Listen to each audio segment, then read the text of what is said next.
Bonsoir mes amis, je suis très reconnaissant d'être de nouveau ici ce soir. Je suis parti d'ici il y a peu de temps. Je pense que je suis sorti vers 16 heures. Il fallait que Nous sommes allés voir d'autres amis et nous sommes revenus à 19h05. Il fallait que je redescende ici. Alors, je dois en quelque sorte chercher un sujet, Frère Neville. Mais maintenant, il y a une requête. Quelqu'un vient d'appeler de Chattanooga, dans le Tennessee, au sujet d'un bien-aimé qui a eu un accident il y a 3 semaines et qui est inconscient depuis lors. Il nous demande la prière ici à l'église. Et oui, frère, bien sûr que tu peux le faire. Viens donc, Frère Neville. Oui, monsieur.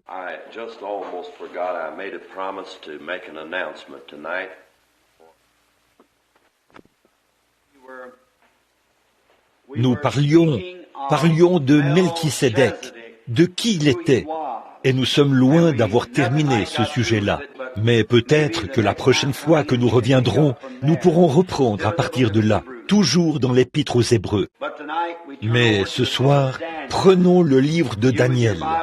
Vous qui avez vos Bibles, prenez Daniel 12. Nous allons en lire un petit bout et peut-être parler un peu de la parole de Dieu à partir du livre de Daniel.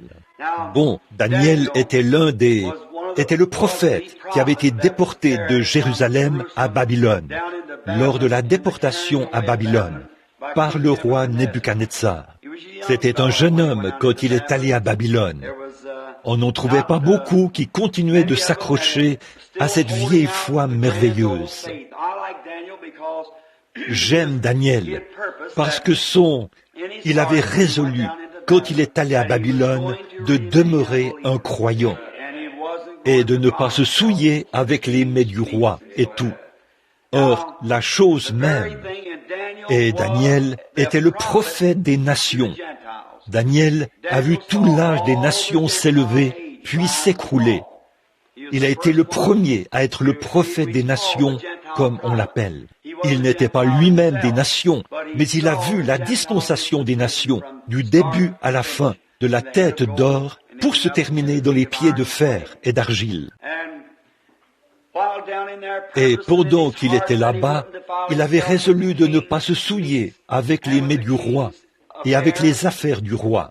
Et là-bas, il y avait aussi un autre groupe de frères qui s'appelaient Shadrach, Meshach et Abednego. Eux, ils n'étaient pas des prophètes, mais des croyants. Et ils avaient aussi pris des résolutions.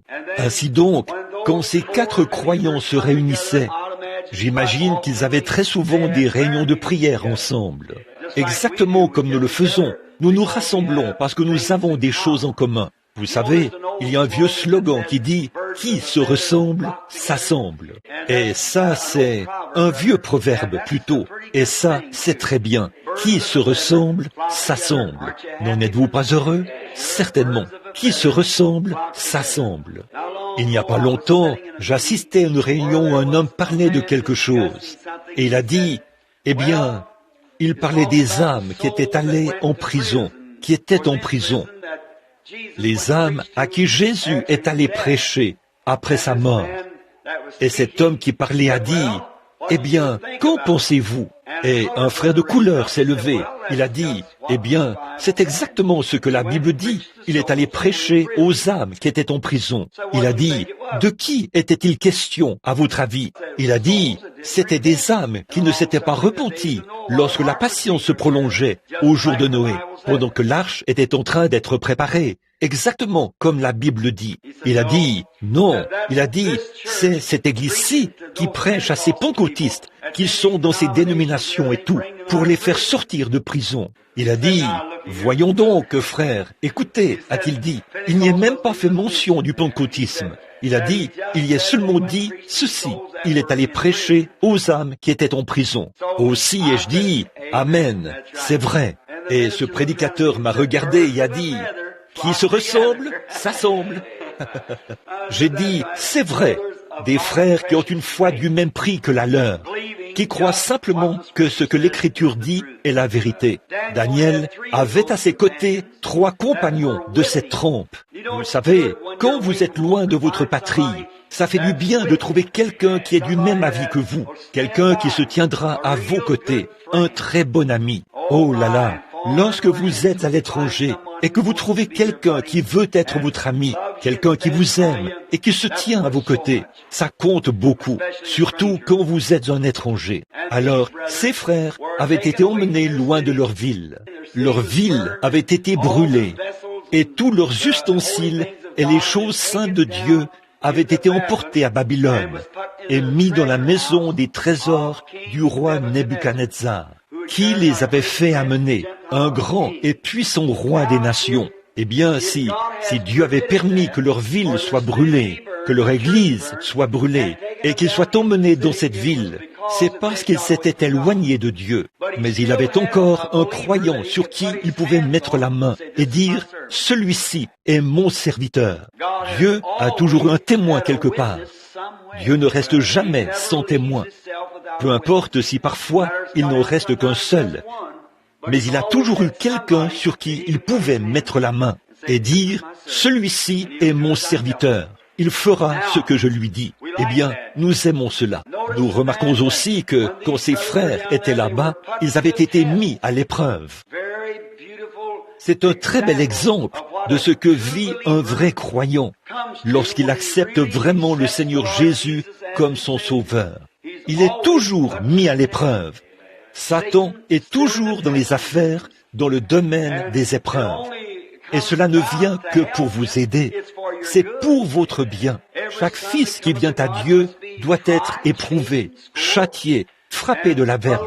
Autrement dit, on lui donne de petites corrections pour le remettre d'aplomb. Si Dieu nous inflige un châtiment et que nous ne pouvons pas le supporter, alors nous devenons des enfants illégitimes et non des enfants de Dieu. Ainsi, un homme qui a vraiment les yeux fixés sur le ciel, quoi qu'il arrive ici sur terre, il garde les yeux fixés sur le ciel. Il se peut que ses amis l'abandonnent. Il se peut que sa famille l'abandonne. Il se peut que son pasteur l'abandonne. Mais il y en a un qui ne l'abandonnera pas. C'est Dieu. Et quand votre décision est prise, j'aime ça. Daniel avait brûlé tous les ponts derrière lui. Il n'avait aucune intention de revenir en arrière.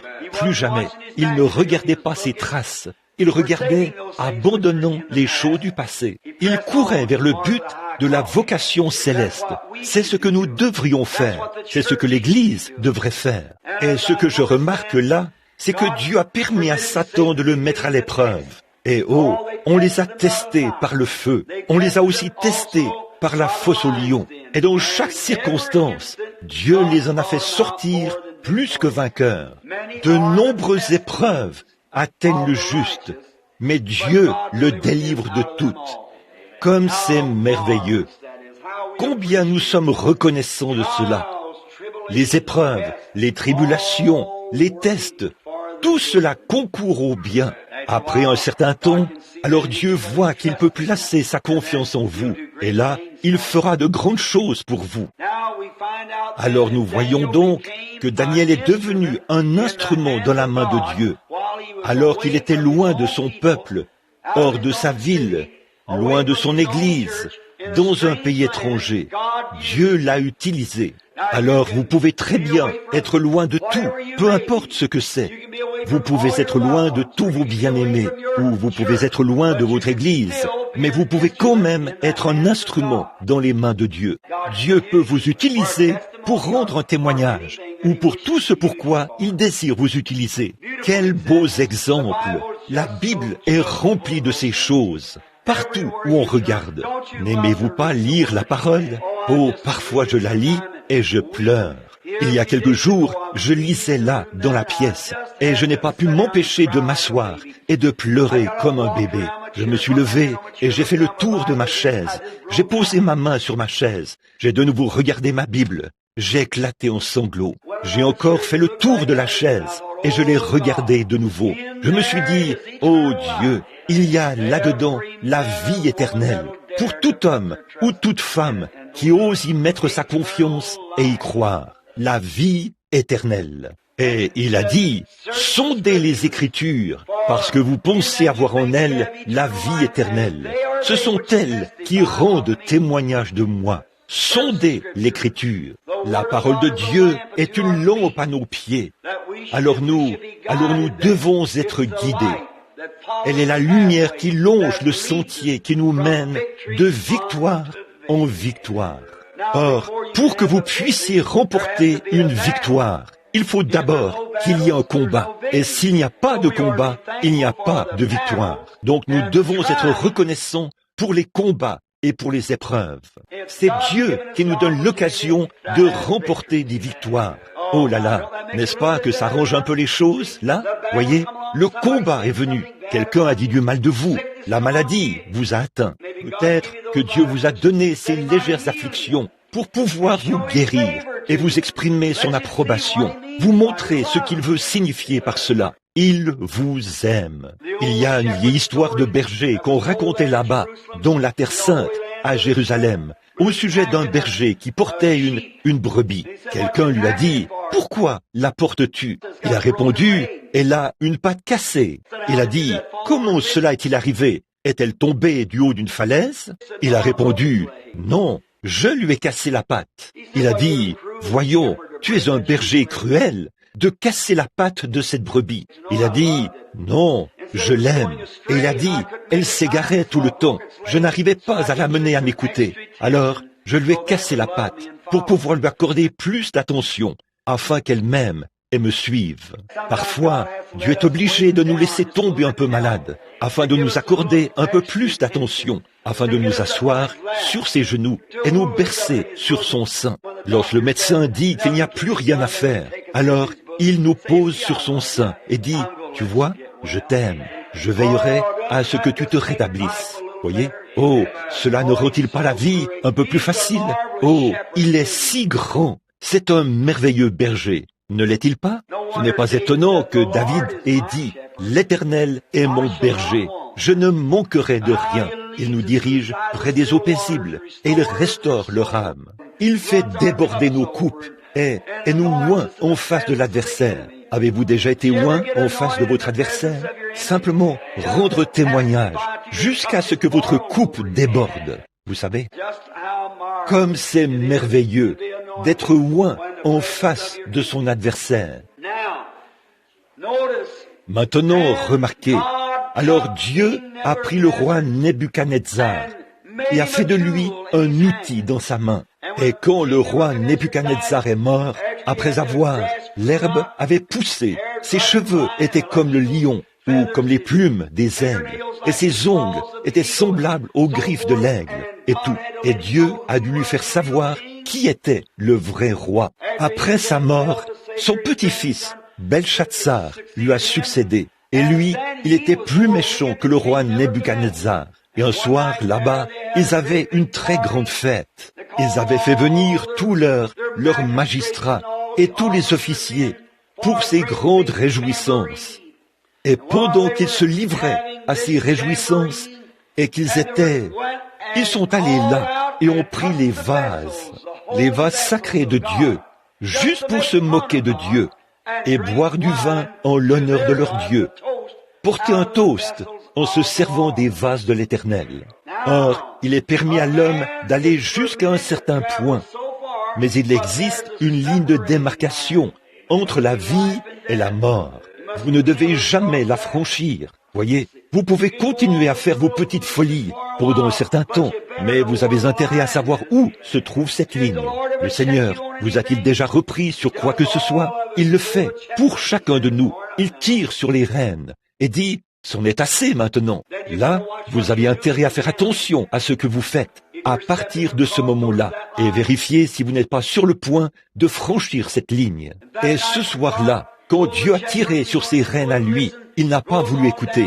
Il est allé de l'avant, a fait sortir les vases de l'Éternel, s'est mis à boire du vin et a porté un toast à son Dieu. Alors, une main est descendue du ciel et a écrit sur la muraille « Menez, menez, Tekel ou Farsin », ce qui signifie « Tu as été pesé dans la balance et tu as été trouvé léger ». Personne ne pouvait interpréter cela. C'étaient des langues inconnues. Et il y avait là un homme qui avait le don d'interprétation, Daniel. Il est donc venu, on a donné l'interprétation et a dit au roi ce qui allait arriver. Et là, Dieu a détruit cette nation, Babylone.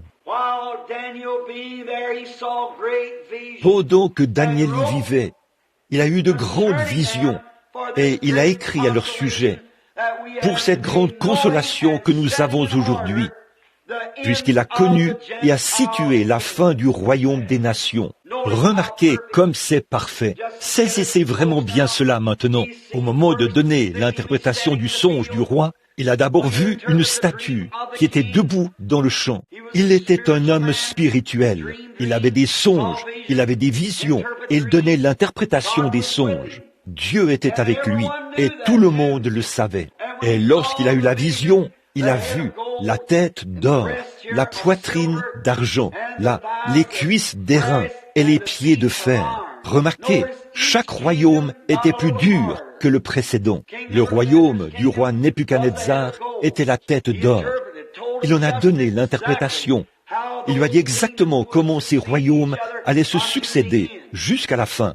Là, remarquez, après l'or, qui est le métal le plus mou, vient l'argent, puis l'airain, et ensuite le fer. Plus dur, encore plus dur, plus froid et plus éloigné. Remarquez, donc, au milieu de tout cela, Daniel a vu cette statue jusqu'au moment où une pierre s'est détachée de la montagne, qui avait été détachée sans le secours d'aucune main. Elle a roulé jusqu'à frapper la statue et l'a brisée, la rendant comme du blé sur une aire en été. Et les vents l'ont emportée. Et cette pierre est devenue une grande montagne qui couvrait toute la terre et la mer. Il s'agissait là de la venue du Seigneur Jésus, qui est maintenant proche. Il est allé de l'avant. Un jour, alors qu'il était près du fleuve, il est entré en transe et a eu une vision. Beaucoup de ses compagnons n'avaient pas de vision, car cela n'avait été donné qu'à Daniel. Vous le voyez? Quelqu'un peut se tenir tout près de vous et voir des choses que vous ne pouvez pas voir, qui vous sauveront la vie. C'est vrai. Quelqu'un a dit, je ne crois pas cela. Je n'ai jamais rien vu, parce qu'il ne vous a pas été donné de voir cela. Ceux qui étaient avec Paul, lorsque Paul a été projeté de son cheval et est tombé par terre, et qu'il s'est mis à se vautrer, pour ainsi dire, sur la terre. Aucun d'eux n'a entendu la voix, ni vu la vision. C'est Paul qui l'a vu. Personne n'a vu l'étoile qui traversait le... Aucun observatoire ne l'a vu, sauf les mages. Il y a beaucoup de choses qui sont ainsi, que Dieu a destiné certaines personnes à voir, et d'autres ne peuvent pas les voir.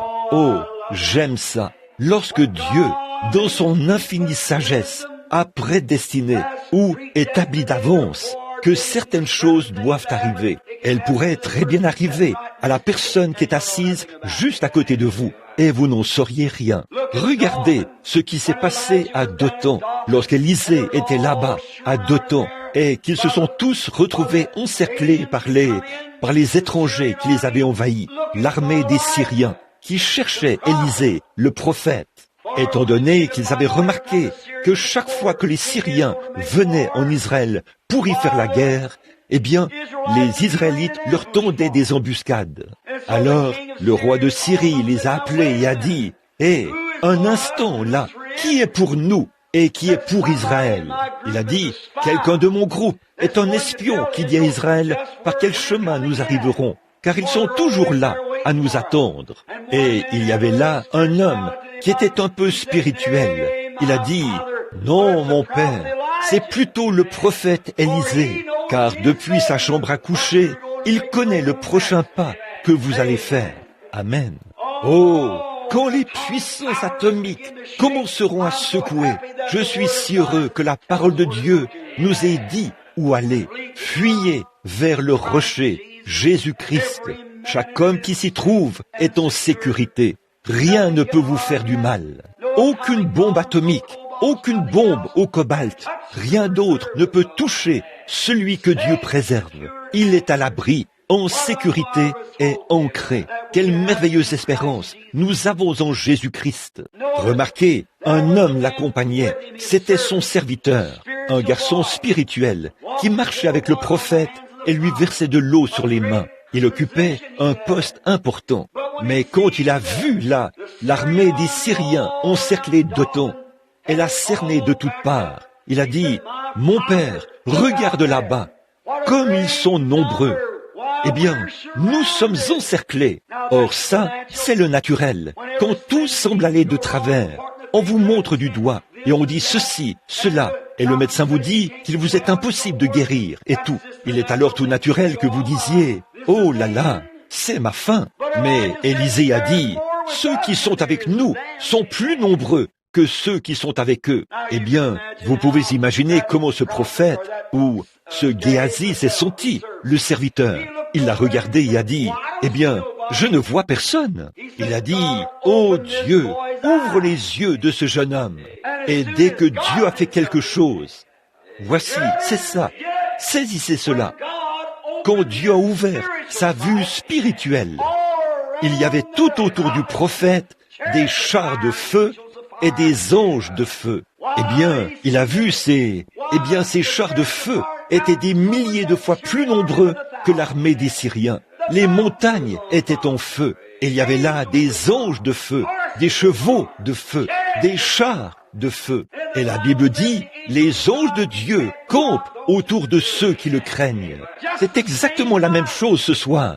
Je me demande ce qui arriverait si un homme ici, ce soir, avait la puissance nécessaire pour vous toucher les yeux et dire, regardez ceux qui sont debout tout autour de ce tabernacle ce soir. Vous seriez un membre de cette assemblée jusqu'à la fin de votre vie. Certainement, oui monsieur. Parfois, vous ne pouvez pas voir cela avec vos yeux naturels, mais vous pouvez en sentir l'impulsion, sentir que quelque chose est tout près. Un sixième sens qui indique que quelque chose est tout près. Regardez-le ce matin. Il a ouvert les oreilles des sourds et fait marcher ici les infirmes victimes de la polio, comme s'il n'y avait rien d'anormal chez eux. Qu'est-ce que c'est? C'est l'encens, ou je veux dire le sens, le sixième sens qui est conscient, l'esprit, que quelque chose est tout près.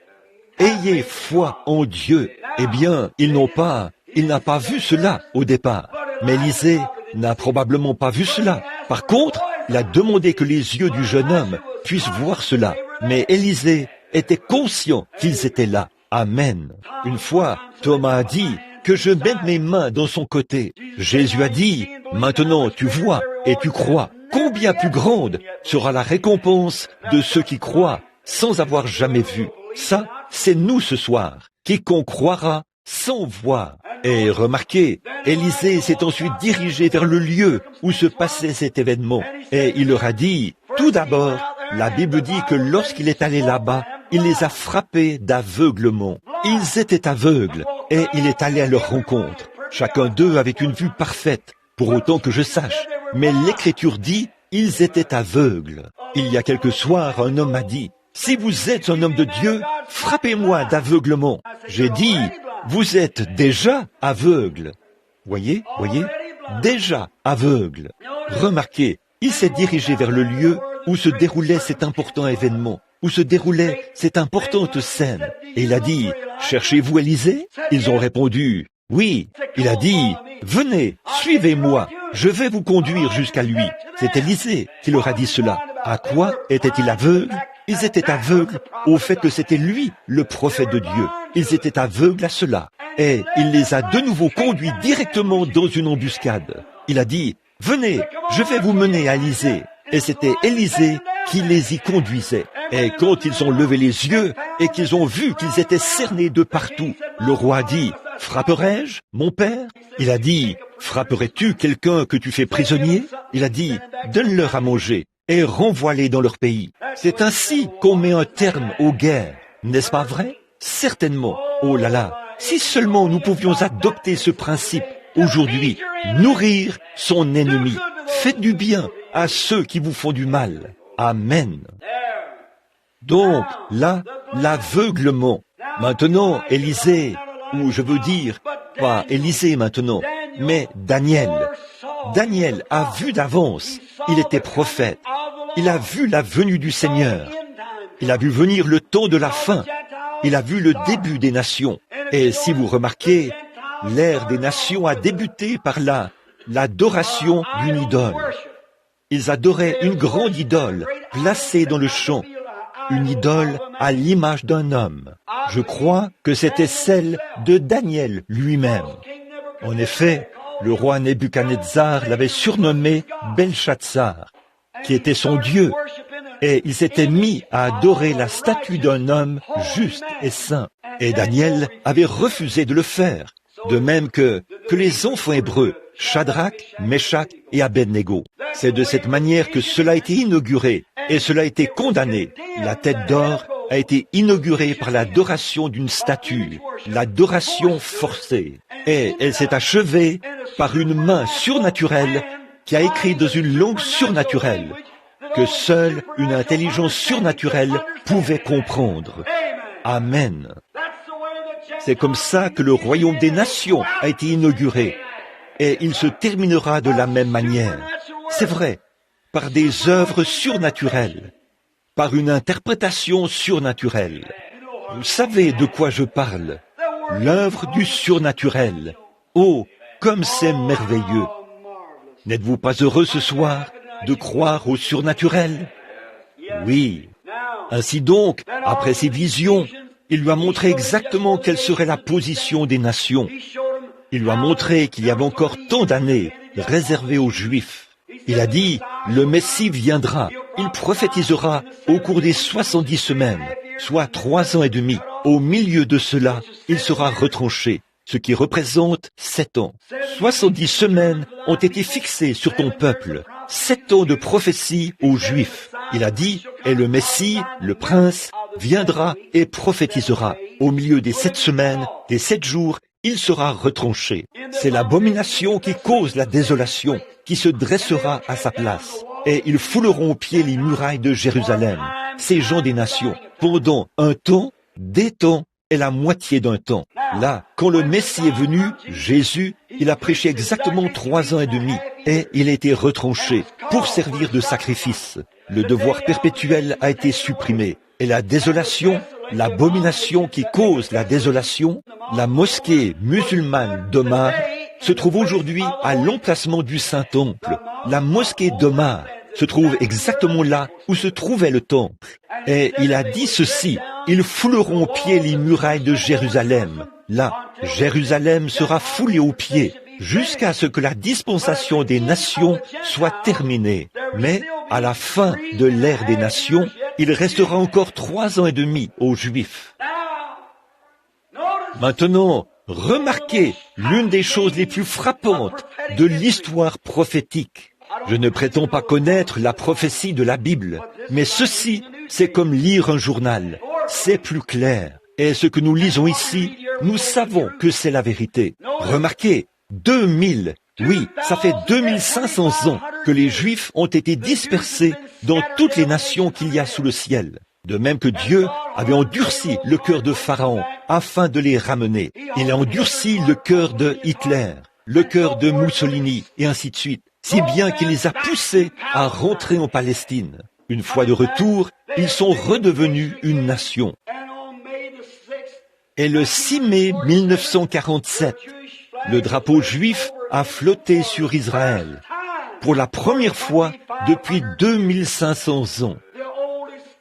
Le drapeau le plus ancien du monde a flotté pour la première fois depuis 2500 ans.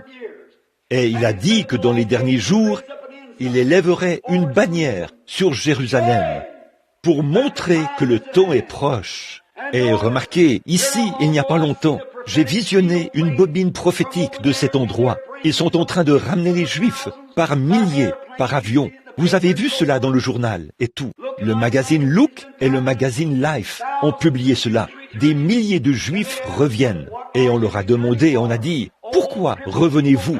Des vieillards infirmes, leurs jeunes les portaient sur leur dos. On a demandé, revenez-vous dans votre patrie pour y mourir? Ils ont dit, non, nous revenons pour voir le Messie. Jésus a dit, quand vous verrez le figuier bourgeonner et tous les autres arbres bourgeonner, sachez que le temps est proche, ou que le printemps est proche, l'été. Alors, quand vous verrez ces choses arriver, levez la tête, parce que votre délivrance approche. Ce soir, alors que ce monde est rongé par le communisme, oh, je parlais à un homme dernièrement au sujet de à mon avis, l'un des meilleurs experts que je connaisse. Lorsqu'il a parlé de cette nation et du communisme, ça vous ferait trembler de peur. C'est vrai, à quel point tout est rongé. Il n'y a plus rien de solide, difficilement même dans notre propre pays. Il n'y a qu'une seule chose solide que je connaisse qui tiendra, c'est Jésus-Christ, le rocher. Nous recevons un royaume inébranlable. Et en ce jour où tout le reste est en train de s'effondrer, nous avons un fondement solide, le Seigneur Jésus-Christ. Entrez-y, mes amis. C'est un abri à l'heure de la tempête. Comme c'est merveilleux. Il a vu toutes ces choses arriver. Nous voyons maintenant les Juifs. La Bible dit de Jérusalem qu'elle fleurirait comme une rose. Oh, combien ils ont irrigué ce pays. Et ils ont aussi, le prophète avait prophétisé et dit, en ce jour-là, que l'eau viendra du septentrion. Il n'y avait pas d'eau là-bas à ce moment-là. Il n'y avait pas de source là-bas à ce moment-là. Mais ces quelques dernières années, une source jaillissante y coule et elle arrose les vallées. Et ils y font de l'irrigation. C'est l'une des plus grandes régions agricoles du monde, compte tenu de sa taille. Et il y a tous ces grands éléments chimiques qui se trouvent là dans la mer morte, enfouis là, au fond de cette mer. Il y a tant d'éléments chimiques que toutes les richesses du monde ne suffiraient pas pour les acheter. Les éléments chimiques, l'uranium et tout le reste, qui se trouvent là, au fond de la mer morte, appartiennent maintenant à Israël. Le figuier bourgeonne. Non seulement cela, mais les autres arbres bourgeonnent aussi. Les communistes bourgeonnent. L'antichrist bourgeonne. Et l'Église de Dieu est en train de bourgeonner. Elle s'épanouit de nouveau dans sa puissance. Le gazam en a dévoré une partie. Le gélec en a dévoré une partie. L'ankylostome en a dévoré une partie. Le asile en a dévoré une partie. Mais Dieu a dit, elle revivra. Elle bourgeonne maintenant. Les arbres bourgeonnent. Daniel l'a vu d'avance et il s'est réjoui. Maintenant, à ce moment-là, il a dit, et en ce temps-là, c'est le chapitre 12. En ce temps-là se lèvera Michaël, le grand chef, le défenseur des enfants de ton peuple.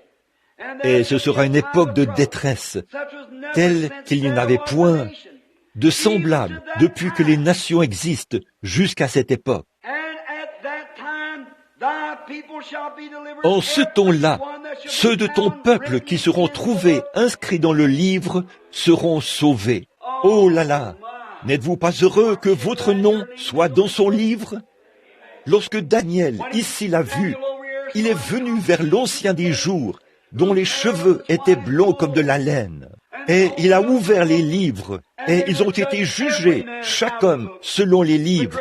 C'est le jugement du grand trône blanc. Or, il était donné à Daniel l'assurance, la fin de la dispensation des nations. Lisez-le quand vous rentrerez chez vous. Lisez le chapitre 11 demain. Vous verrez alors que le roi du septentrion se mettra en marche, ce qui n'est rien d'autre que la Russie. Il se mettra en marche pour fondre sur lui comme une tempête. Et le grand combat d'Armageddon aura lieu là, près des portes de Jérusalem. Remarquez, oh, j'aime ça. En ce temps-là, ceux de ton peuple qui ont été trouvés inscrits dans le livre seront sauvés. Le livre de vie de l'agneau. Michaël, le grand chef, se lèvera pour... Quoi? Pour ton peuple. Très bien. Plusieurs de ceux qui dorment dans la poussière de la terre se réveilleront. Quand? Quand ces temps-ci arriveront. Les uns pour la vie éternelle et les autres pour l'approbation, pour la honte éternelle. Aussi sûr qu'il y a une vie éternelle, il y a un départ éternel. Tout dépend de la façon dont vous traitez Jésus-Christ dans votre vie. Si vous l'aimez, que vous êtes né de nouveau et que vous avez son esprit, vous avez la vie éternelle. Sinon, vous n'avez pas la vie éternelle. Si votre nom est écrit dans le livre de vie de l'agneau, vous avez la vie immortelle. S'il n'y est pas écrit, vous ne serez pas reconnu. Qu'est-ce que c'est? Toutes ces prophéties sont accomplies. Tout, jusqu'à ce jour-ci. La tête d'or a disparu, comme Daniel l'a dit, le royaume de Babylone. Ceux qui lui succéderont, a-t-il dit, seront les Mèdes et les Perses. Et ils ont succédé au royaume de Babylone. Et ils sont tombés au profit de qui? Des Grecs, d'Alexandre le Grand. Et ils sont tombés au profit de qui? Des Romains.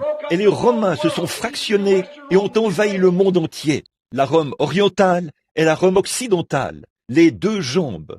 Et il a dit que le fer et l'argile se trouvaient sur les orteils, les 10 orteils, les 10 royaumes. Et il a dit qu'ils ne se mélangeraient pas et qu'ils se marieraient entre eux, le romanisme et le protestantisme.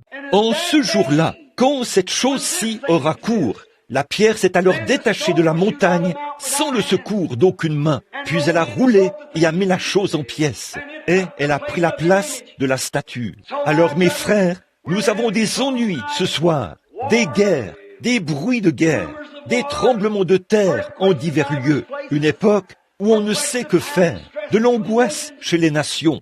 Je reviens d'outre-mer et je n'ai pas vu une seule nation qui ne tremble pas dans ses souliers. Ils ne savent pas ce qui arrivera dans la suite des temps. Mais ne sommes-nous pas reconnaissants ce soir de savoir ce qui arrivera dans la suite des temps? Le Seigneur Jésus-Christ viendra une seconde fois, en gloire et en majesté. Et tout homme ou toute femme qui sera trouvé inscrit dans le livre de vie de l'agneau ressuscitera avec ses bien-aimés pour aller à la rencontre du Seigneur dans les airs. Oh, comme c'est merveilleux! C'est pour cette raison que nous disons, notre espoir n'est fondé sur rien d'autre que sur le sang de Jésus et sur sa justice. Quand tout ce qui environne mon âme s'effondre, il est toute notre espérance et notre soutien. En ce temps-là se lèvera Michael, le grand chef. Michael était Christ, bien sûr, celui qui avait mené les guerres au ciel, entre les êtres angéliques et le diable. Satan et Michael ont combattu ensemble, ou se sont battus l'un contre l'autre plutôt. Ainsi donc, en ce temps-là, a-t-il dit, tous ceux qui seront trouvés inscrits dans le livre seront sauvés. Et ceux qui auront pratiqué la justice, regardez bien ceci.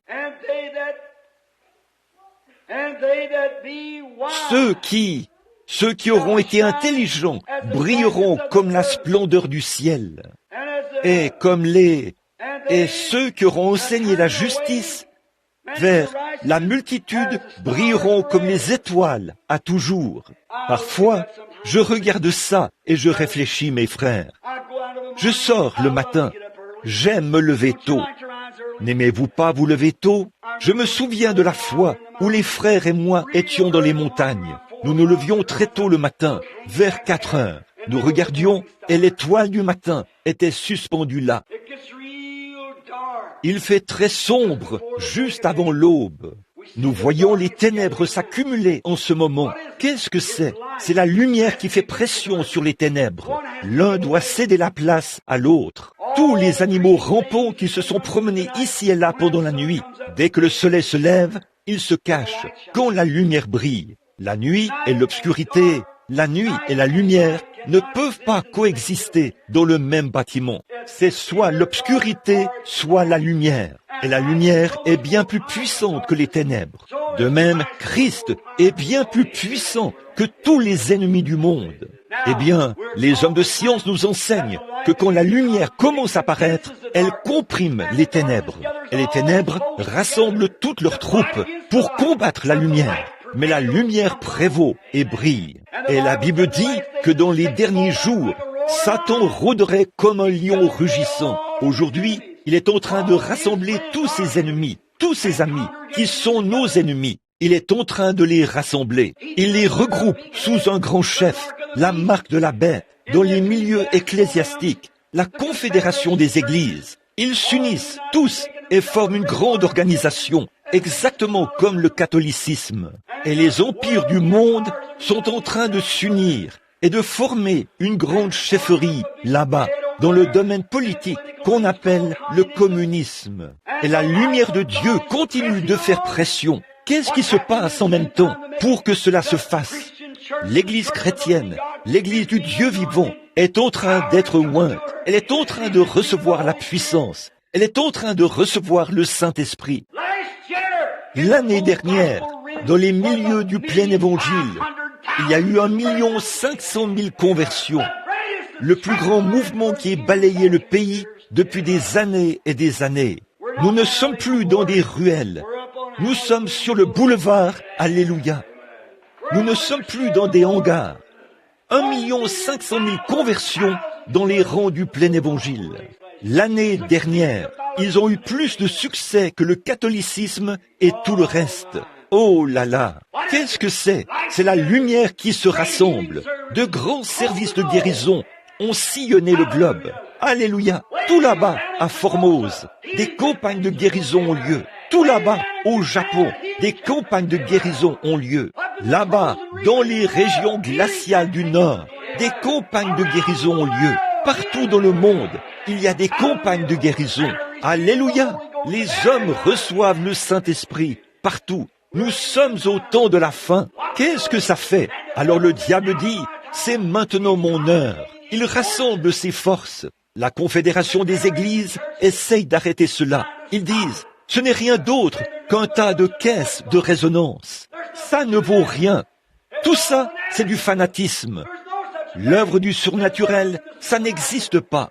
Et au même moment, le chef de l'américain de l'association médicale écrit un article dans le journal dans lequel il dit « Nul n'a le droit d'entrer dans une chambre de malade pour assister quelqu'un s'il ne croit pas au Dieu Tout-Puissant et qu'il ne l'accepte pas comme son assistant. » Le magazine Le Héros chrétien a interviewé des médecins le mois dernier et a publié des articles que je ne pourrais pas écrire moi-même si j'essayais de m'en vanter. Qu'est-ce que c'est? En dépit de tout, Dieu fera en sorte que ses ennemis rendent témoignage de sa gloire.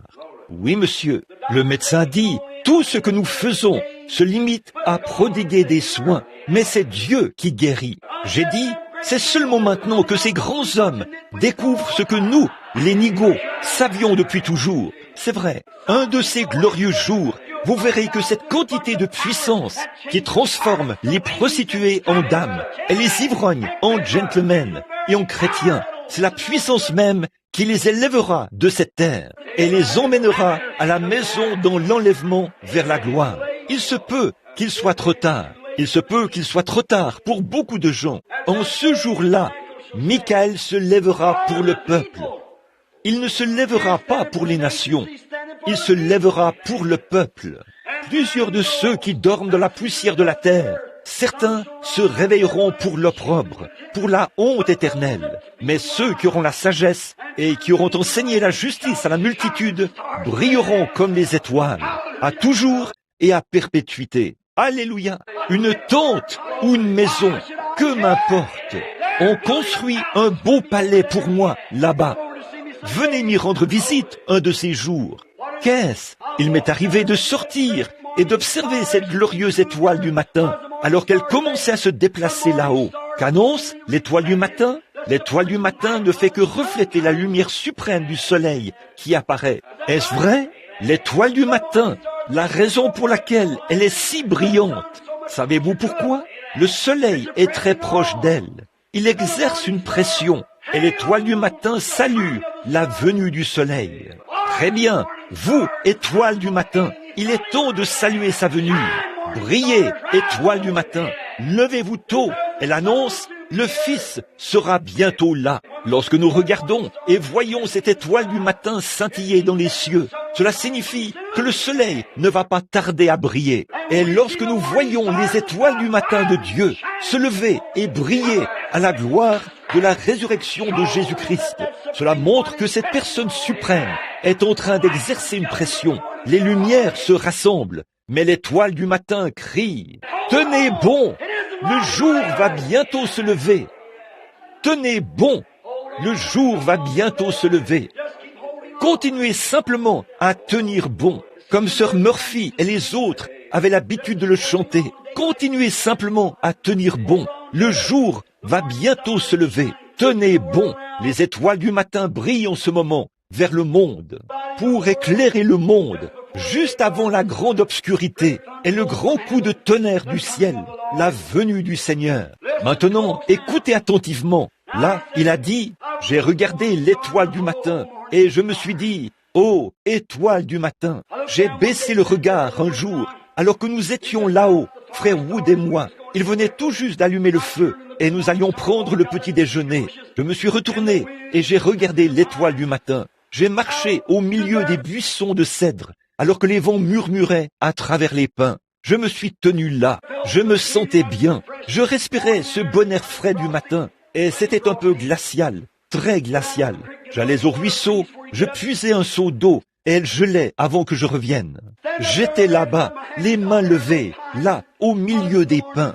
J'ai regardé l'étoile du matin. Je me suis dit, oh, regarde un peu l'effet que 45 années ont produit sur moi. J'ai dit, oh, regarde un peu, je commence à avoir des rides, mes mains se rident, mes cheveux s'éclaircissent, mes dents se détériorent. Oh, quel effet 45 années ont produit sur moi. Mais j'ai dit, regarde là-bas, cette étoile du matin, elle est aussi belle et brille avec autant d'éclat que le jour où Dieu a soufflé sur ses mains pour l'envoyer dans l'espace en disant, qu'elle brille. Et là, ce passage de l'Écriture m'est venu à l'esprit. J'ai dit, mais Dieu a promis que si nous avions de la sagesse et enseignions la justice à la multitude, nous allions briller avec plus d'éclat que les étoiles, pour toujours.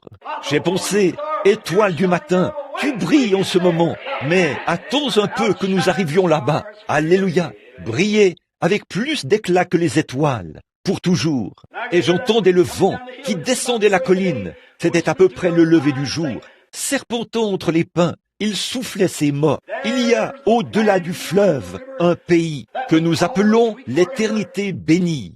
Et nous n'atteignons ce rivage que par le décret de la foi. Un à un, nous arrivons à cette porte de notre demeure parmi les immortels. Quand sonnent, pour vous et pour moi, ces cloches d'or, que c'est glorieux! Les sages enseigneront la justice à la multitude, et ils brilleront avec plus d'éclat que les étoiles, dans tous les siècles des siècles.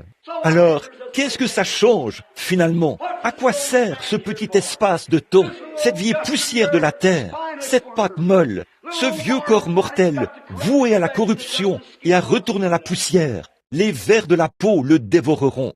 Oh là là, que je me lève de tout mon être et que je brille pour la gloire de Dieu, rejetant tout fardeau pour que le Saint-Esprit puisse transmettre sa puissance et sa gloire par la prédication de l'Évangile et par la guérison des malades, afin de confirmer ainsi que Jésus-Christ est ressuscité des morts. Oh là là, à toujours et à perpétuité. Toi, Daniel, tiens secrètes ces paroles et scelle le livre jusqu'au temps de la fin. Car plusieurs alors le liront et la connaissance augmentera. Et moi, Daniel, je vis et je regardais, et voici, deux autres hommes se tenaient debout, l'un en deçà du bord du fleuve, et l'un sur l'autre bord du fleuve. L'un d'eux dit à l'homme vêtu de lin, le Saint-Esprit, qui se tenait au-dessus des eaux, les peuples et les foules. Le Saint-Esprit sur les gens. Oh, alléluia, le Saint-Esprit. Apocalypse 15, 16 dit que les masses et les foules. L'eau signifie les masses et les foules de gens. Et voici un homme vêtu de lin blanc qui, comme une vague, va et vient au-dessus des eaux, ses mains levées vers le ciel, et qui jure par celui qui vit au siècle des siècles, en ces termes. Quand ces choses arriveront, il n'y aura plus de temps. Alléluia! Il n'y aura plus de temps. Il a juré que quand nous verrons les nations se disloquer et ce genre de choses se produire, le mystère de Dieu sera déjà accompli. Le mystère de Dieu, qu'est-ce que c'est? Dieu en vous, l'espérance de la gloire, dans la splendeur du baptême du Saint-Esprit. Alors il a dit, lorsque ces choses arriveront, il n'y aura plus de temps. Ceux qui connaîtront leur Dieu, a dit Daniel, dans les derniers jours, plusieurs courront ça et là, et la connaissance augmentera. Mais ceux qui connaîtront leur Dieu accompliront des exploits. dans les derniers jours. Ils accompliront des exploits. Oh, les exploits de la foi, apparaissant partout dans le monde, ce soir, encore et encore, dans toutes les nations, de grandes campagnes. Les aveugles voient, les sourds entendent, les boiteux marchent. Des gens de tous les milieux entrent, ils reçoivent le Saint-Esprit. Non seulement les pauvres et les indigents, mais les millionnaires et tout. Dieu revêt chacun d'eux de son manteau et les invite au souper des noces. Et Melchisédek, le glorieux souverain sacrificateur, viendra un de ces jours et nous mangerons à nouveau la communion avec lui dans le royaume de Dieu, un de ces grands et glorieux jours. Oh, je suis si heureux ce soir d'être dans son royaume. Oui, monsieur, un glorieux jour, un merveilleux jour. Il n'y aura plus de temps. Vous voyez, nous venons de l'éternité. Nous existions avant qu'il y ait un monde. Le saviez-vous? Dieu a créé l'homme à son image. Où étais-tu? A-t-il demandé à Job. Lorsque Job pensait avoir de la sagesse, il lui a demandé, où étais-tu quand je fondais le monde, avant que j'en pose le fondement, alors que les fils de Dieu éclataient en chants d'allégresse, et que les étoiles du matin poussaient des cris de joie. Les étoiles du matin poussaient des cris de joie. Celles qui brillaient poussaient des cris de joie quand elles ont vu qu'un jour, elles auraient leur demeure ici sur la terre, et que le roi Melchisédek viendrait dans la justice de Dieu et donnerait sa vie pour nous racheter pour Dieu. Nous serons alors rétablis et nous brillerons avec plus d'éclat que les étoiles à toujours et à perpétuité. Où étais-tu quand je fondais le monde? Dis, où en sont les attaches? Dis-moi, quelles en sont les bases? Il a dit, Saint toi, je veux te parler comme on parle à un homme. Et Job est tombé face contre terre, comme un homme mort. Il ne pouvait pas supporter ça. Dieu était là. Voilà, c'est ça. Où étais-tu quand je fondais le monde? Ce glorieux évangile a été prophétisé par les prophètes de l'Ancien Testament. Il était transmis tout au long des âges. Il est ici ce soir. Dieu confirme cela. Cet évangile a balayé le monde. Les gens ont essayé de l'arrêter. Mais essayez donc d'éteindre un feu par un jour de grand vent, alors qu'il y a du bois sec tout autour. Voyons, vous n'y arriverez pas. Plus vous combattrez cela, plus vous lui apporterez du vent. Plus vous lui apporterez du vent, plus il brûlera. C'est tout. Nous avions l'habitude de faire un petit feu là-bas, dans les montagnes. Quand j'essayais d'allumer le feu tôt le matin, j'allais là et je mettais des morceaux de bois sur cela. Et ça se mettait à faire de la fumée. Je savais que tant qu'il y avait un peu de fumée, c'est qu'il y avait du feu quelque part. La seule chose que j'avais à faire, c'était de me servir de mon chapeau pour l'attiser. Et le feu finissait par prendre. C'est ce dont l'Église a besoin aujourd'hui, d'être de nouveau attisée par un puissant vent impétueux, comme celui qui est descendu le jour de la Pentecôte, de sorte que cela la ramène de nouveau dans la foi, pour qu'elle reçoive le Seigneur Jésus-Christ lors de sa venue dans la gloire. Regardez les signes, les prodiges, les choses mystérieuses qui se produisent, des tremblements de terre en divers lieux, des rats de marée qui déferlent sur le rivage. Exactement comme Jésus a dit qu'il en serait. Le cœur des hommes qui défaille. La peur. La peur. Oh, qui sera celui qui lancera la première bombe au cobalt? Que va-t-il se passer? En quelques heures, le monde entier sera anéanti. Voyons, nous serions dans la présence de Dieu avant même qu'elle ne tombe de l'avion. C'est vrai. Que va-t-il se passer? Il ne restera rien. Mais nous laisserons tomber ce vieux vêtement de chair et nous monterons pour saisir le prix éternel. Prions en traversant les airs. Adieu, précieuse heure de la prière. Tout sera terminé et nous rentrerons à la maison. Nous déposerons ce vieux corps. Nous l'échangerons là-bas contre une couronne et une robe qui ne se flétriront pas. Nous serons changés d'un vieil homme ou d'une vieille femme en une jeune personne. Nous vivrons au siècle des siècles et nous brillerons avec plus d'éclat. Nous revêtirons l'immortalité et nous marcherons dans les rues de la gloire, dans la présence du Seigneur Jésus-Christ. Nous chanterons « Gloire à Dieu au plus haut des cieux ». Il a fait de grandes choses au milieu de nous. Pendant que nous sommes dans ce voyage aujourd'hui et que la puissance de Dieu confirme tout, de toutes parts, regardons autour de nous et voyons où nous en sommes. Regardons comme le figuier bourgeonne. Regardons comme les autres arbres bourgeonnent. Regardons comme les nations bourgeonnent. Regardons comme l'Église du Saint-Esprit bourgeonne. Regardons comme la Pentecôte se répète. Elle revient avec les mêmes signes et les mêmes prodiges. Alléluia! Prions. Père Céleste, nous te remercions ce soir pour la puissance de la résurrection de Jésus-Christ, pour son grand être suprême, pour son onction du Saint-Esprit. Nous te remercions parce qu'il est ici maintenant, vivant, toujours vivant, et qu'il intercède sur la base de notre confession.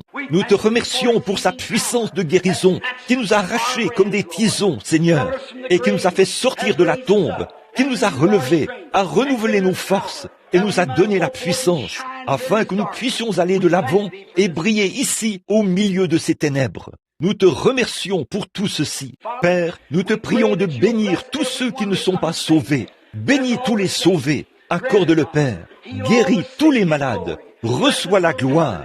Bénis ce petit tabernacle. Bénis le peuple. Bénis frère Neville, le pasteur. Bénis tous les diacres, les administrateurs. Accorde-le, Seigneur. Pose sur eux tes mains qui guérissent. Et si le diable vient et crée de petits différends, rétablis cela au plus vite, Seigneur, avec le baume de Galade. Accorde-le, Seigneur. Verse sur eux l'huile d'onction. Rends-les humbles de cœur et doux dans l'âme. Puissent-ils marcher dans les traces de pas du Seigneur Jésus, si des choses physiques leur arrivent et qu'ils tombent malades. Puisse l'ange de Dieu se tenir tout près pour appliquer le sang de Jésus. Accorde-le. Guéris toutes les maladies. Aide-moi, Seigneur, alors que je m'avance là-bas dans les champs de mission et que je vois ces grands besoins. Comme le besoin est grand aujourd'hui, des millions de gens sont morts. 144 000 païens sont morts aujourd'hui sans connaître Christ. Aide-moi, Dieu bien-aimé. Bénis-nous tous ensemble. Et un de ces jours, fais-nous quitter cette terre pour aller là-haut, Seigneur, afin que nous nous asseyions avec toi sur ton trône, là-haut, dans les lieux célestes, en Jésus-Christ. Accorde-le, Père. D'ici là, puissions-nous posséder la santé et la force, car c'est au nom de Jésus que nous le demandons. Amen. Oh, I want to see him. I want to look upon his face. There to sing forever of his saving grace. On the streets of glory, let me my boy. I cares all that home and back, ever to rejoice. As I travel through this land, singing as I go, burning souls to Calvary, to the crimson flow. Many arrows makes my soul from without within, but my Lord leads me on, to him I must cling. Oh, I want to see upon his face, there to sing forever of his saving grace. On the streets of glory, our cares all past, oh, let that ever be joy. Maintenant, écoutez, juste un instant. Combien y a-t-il de méthodistes ici? Levez la main. Les méthodistes. Combien y a-t-il de baptistes ici? Levez la main. Combien y a-t-il de presbytériens ici? Levez la main. Combien de nazaréens? Levez la main. Combien de pentecôtistes? Levez la main. Combien de luthériens? Levez la main. Eh bien, nous sommes tous ici. Regardez ce beau grand groupe de gens mélangés, tous assis au même endroit, dans les lieux célestes, en train de se réjouir dans la bénédiction. Maintenant, je veux que les méthodistes serrent la main aux baptistes, les baptistes aux luthériens. Tournez-vous maintenant et serrez-vous la main les uns les autres, puis retournez-vous pour regarder par ici, alors que nous le chantons maintenant. Burning souls to Calvary, to the crimson flow. Oh, many arrows makes my soul from without within. But my Lord leads me on, to him I must cling. Oh, I want to see, look upon his face, up there and sing forever. On his saving grace, on the street of glory, there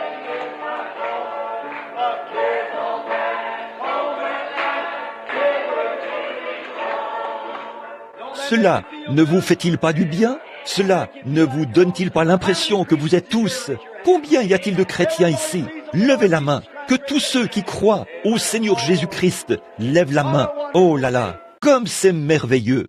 Maintenant, alors que nous nous séparons et que chacun de nous rentre chez lui, allons-y dans une atmosphère de prière. Chantons à présent notre bon vieux cantique que nous avons l'habitude de chanter en nous séparant. Combien le connaissent? Revêt-toi du nom de Jésus. Tous ensemble maintenant, chantons.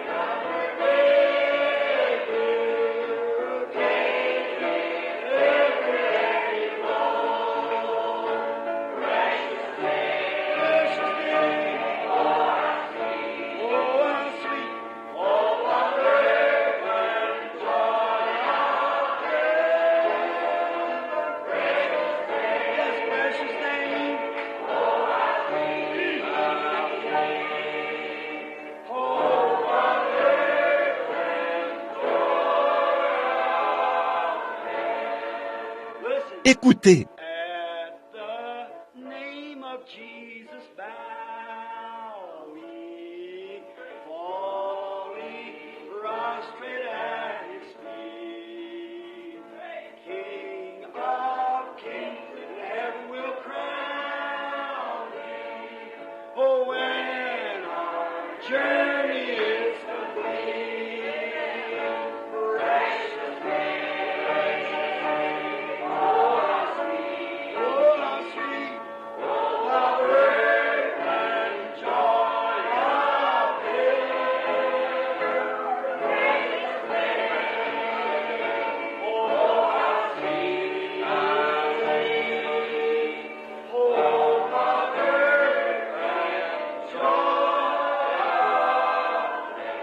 Voici ce que je veux que vous fassiez.